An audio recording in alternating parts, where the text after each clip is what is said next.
Okay, let's move on. Let's just say a little bit word about Russia and Ukraine. If you want to see a bit of activity of the lies and the murder, just look at what's happening in that part of the world.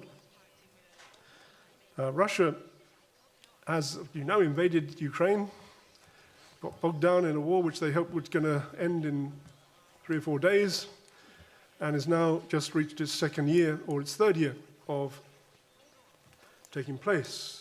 Ukraine war has entered its third year. Ukrainians are actually facing quite a difficult situation now. They're running out of soldiers and ammunition.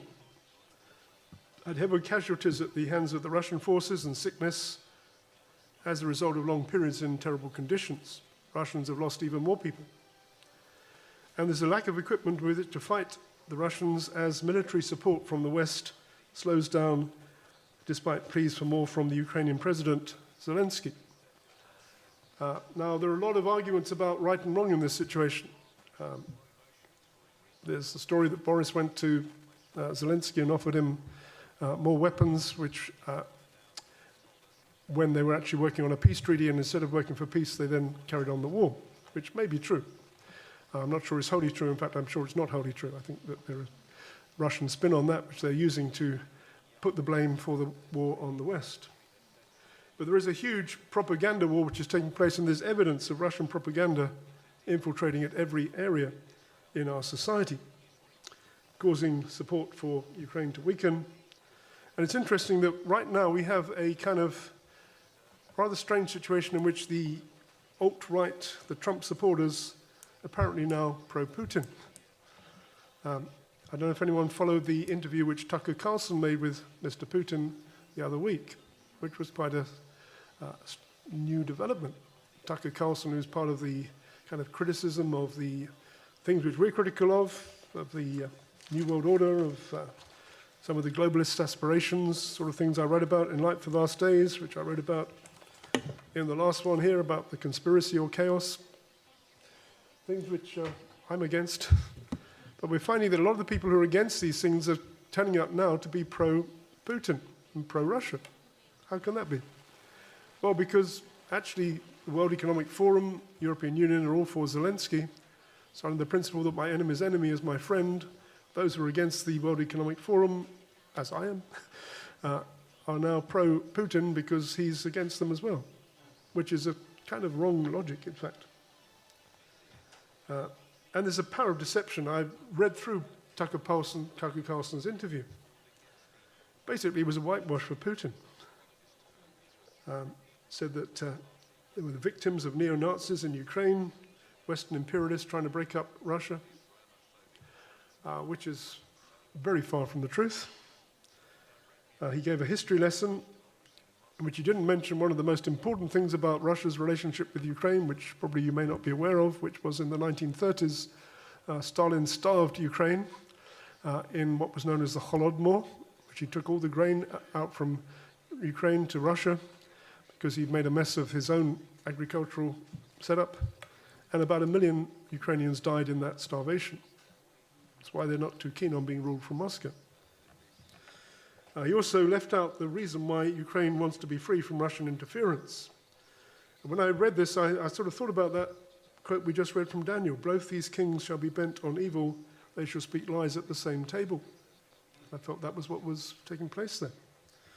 The real reason Ukraine wants to be free from Russian interference, and every country which has once had the misfortune to be controlled by whoever's in power in Moscow or St. Petersburg, is Russia's history of imperialism, very bad, incompetent totalitarian government, whether under the Tsars or the communists or the Putin government, all of which is backed by an anti-Christian ideology. The Tsars by the Russian Orthodox Church, which is actually very anti-Christian, anti-evangelical Christian, anti-Semitic, and the communists, which are openly anti-Christian, anti-God, and Putin, who has now his own version of anti-Christianity. In fact, Putin recently passed something called the Yarovaya law, which gives the right for the Russian Orthodox Church to exist, but severely restricts all other Christian groups, including evangelical Christians, tells them they can't preach the gospel outside their churches, and limited what they can say inside their churches, and places on them exactly the same kind of rules which the Soviet communists put on the church to prevent the freedom of religion. Putin's just put that into power. But the Russians are now putting that into power in Ukraine in the past as they've taken over. They're now suppressing all the non-Russian Orthodox forms of religion in the parts of Ukraine where they're ruling. You've got the spirit of the lies and the Antichrist. It's all working together through Russia and the Soviet Union. No, not the Soviet Union, the Putin and his form of religion.